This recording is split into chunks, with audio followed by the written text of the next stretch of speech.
Okay. So if there's no more questions, we'll just finish up here.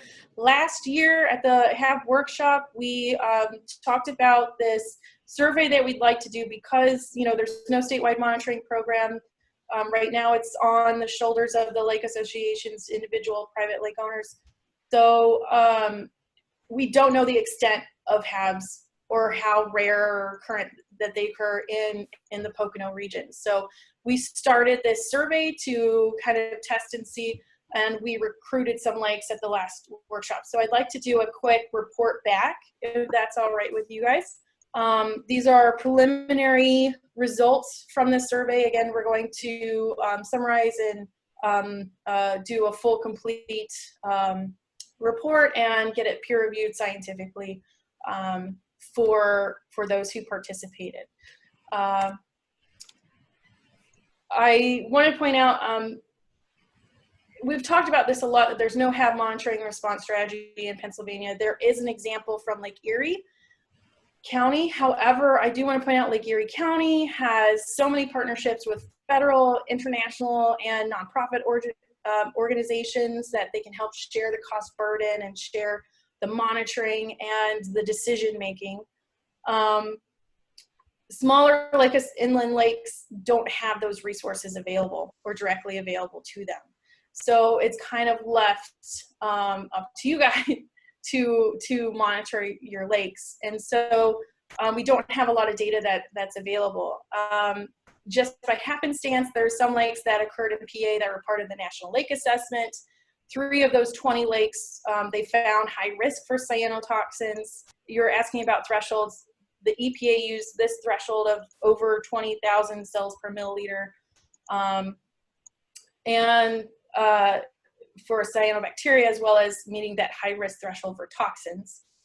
And then PADEP does monitor on an as requested basis and found that 14 of the lakes had meted or exceeded EPA cyanotoxin thresholds for microcystin and those dermatoxins in the water. And they've noticed that through their monitoring that HABs have increased since 2009. So we really wanted to get a better idea of what kind of HABs might be occurring in the Poconos and how rare HABs are. Our goal was to help lake communities shift from this reactive to a more proactive state or phase for harmful algae monitoring, as well as response strategies. And we did this through the partnership with PLEON and recruiting lakes from those who are already participating in PLEON's monitoring plans. We recruited 10 lakes last year, and we sampled during the peak bloom season between July and August. What we did was we took a profile at the center of each lake, and we looked at how much light was available per depth. We looked at temperature. We looked at how much dissolved oxygen was available. And we looked at the chlorophyll fluorescence, so whether there were total phytoplankton and cyanobacteria and where they were positioned within the water column. We also collected water samples at the center and at a near shore site that was recreational, and we collected those samples at only the top half meter of the water. And we tested those samples for not only its color, how much organic matter was in there, but also nutrient content as well. And we employed various monitoring, HAB monitoring methods, such as visual blooms that Beth had showed you before, the fluorescence, so how much total phytoplankton were there, whether there were cyanobacteria or not. We took samples and I used microscopic identification, so looking at what taxa were present, and we sent samples off to the lab to get tested for toxins. So a broad stroke just to see not only how much, how rare toxins were, HABs were in these lakes, but also which methods were better for which type of lakes. And what we found was out of the 20 samples or 20 sites that we tested, only 4 had visual blooms. 1 was in the center of the lake and 3 were in a near shore site. Only 13 out of 20 tested for potentially toxic bacteria. And this gets to these cyanobacteria, they're there, they're present, they're in the environment most of the time, they're perfectly beneficial part of the algal community. And then we sampled all these all these samples for toxins, particularly microcystin, some of them that had potentially toxic text. So we sampled for the other types of toxins, and all levels were either negative or below the reporting limit for the analytical method we used. So none of them were concluded to be toxic blooms at all. So just to give you an idea of the types of lakes that we sampled, they were ranged from shallow to very deep, 1.4 to 14 meters. They were relatively on slightly basic to slightly acidic, from 6 to almost 8 pH. They're relatively clear, where water of a Secchi disk of 5.5 to relatively very cloudy. Some had light going very close to the bottom of the lake, and some that barely below the surface light was extinguished. And again, some are very poorly nourished, such as low nitrogen and phosphorus, and some were very normally had high nitrogen and phosphorus nutrient content. And color ranged from light to dark as well. And what we generally found was that your total phytoplankton count, so the total amount of phytoplankton that are present in the sample, positively related with how much nitrogen was there, as well as positively related to how much phosphorus was there. Now, an interesting note was that we looked at the relative amount of nitrogen to phosphorus and found that as you increase how much phosphorus relative to nitrogen, you got a negative association. So it really, less phytoplankton or less total algae as your nutrients were more phosphorus dominated, if that makes sense, or you had less nitrogen. And then overall color didn't seem to matter, except for at the different sites. The more dark your water was in the center of the lake, the more phytoplankton you had. Near shore, it becomes more of a limiting factor. So the more color you have or darkness in your water, the less phytoplankton you have, because it's competing for light. And there were several potentially toxic taxa that were found in those samples. So we looked at all these different results that we had, and how well our methods performed across the different type of lakes. And we came up with some of these monitoring recommendations for lake associations. In particular, you know, the blooms are very dynamic, highly variable, whether they were generalized across the whole lake or just occurred in one site. So we recommended prioritizing sites to focus sampling so that you're reducing that cost burden and maximizing your potential benefit for monitoring.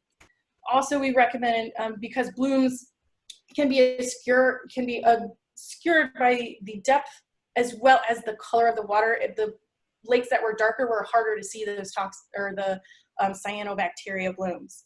And also, organics can potentially interfere with the toxin tests. And the toxin tests themselves have a certain range that they can detect toxins. So making sure that, you know, you're using the ones that can get very little toxins, or if you are just mostly concerned about recreational levels. So we recommend to perform concurrent, preferably routine, sampling of those other factors such as nutrients, clarity, organics in the water. And then the other challenges were resource limitations ourselves. You know, we had a very limited number of personnel, cost, funding, technical capacity to do all of these testing. So we recommended, again, partner with other communities and academics, partner with PLEON, partner with, you know, the state or other NGOs to help share that cost burden.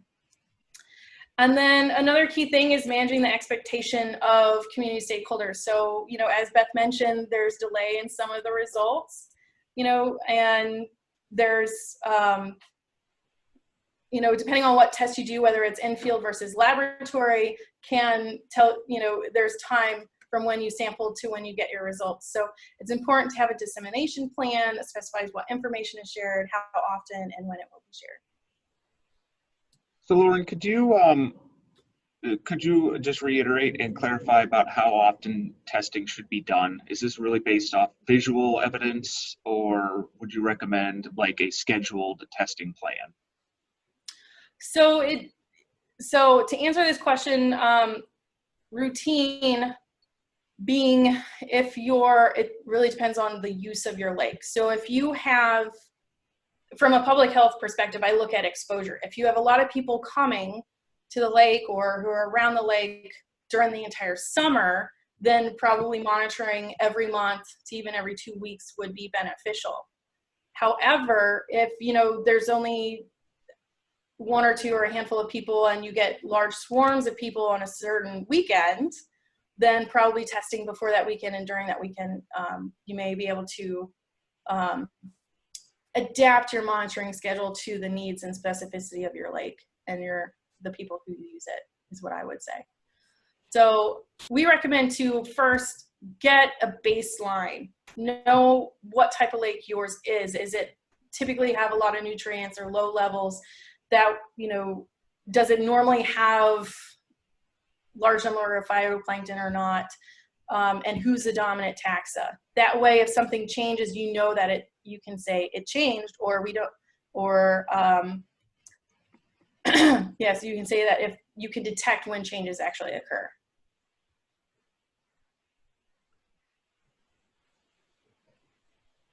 All right, thank you.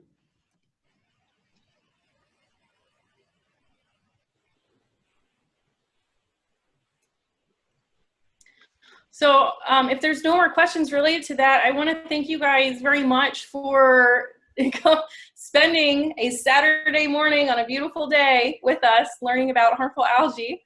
And please feel free to email Beth or share your contact information with me, and if you want those resources. And we will be posting these slides on the PLEON website, right, Beth? Yep, that's right. And the last part, I know we're generally out of time, but the last part of this that we've done in the past with the HABs workshop is kind of have as wanted. We have some slides about the type of toxic cyanobacteria that can be seen. So some images of the cyanobacteria themselves. We also have some more information about the specific detection methods. So using the pigment fluorescence, and the 2 types of toxin tests. So the in-field one versus the in-lab one. So if you're interested in wanting to know more about that, we can go, you can stay on, or you can, if you're done with us and want to go play at the lake, you can hop off. I know when I'm done, I will be heading to the lake. So we like to leave this more informal from here on out.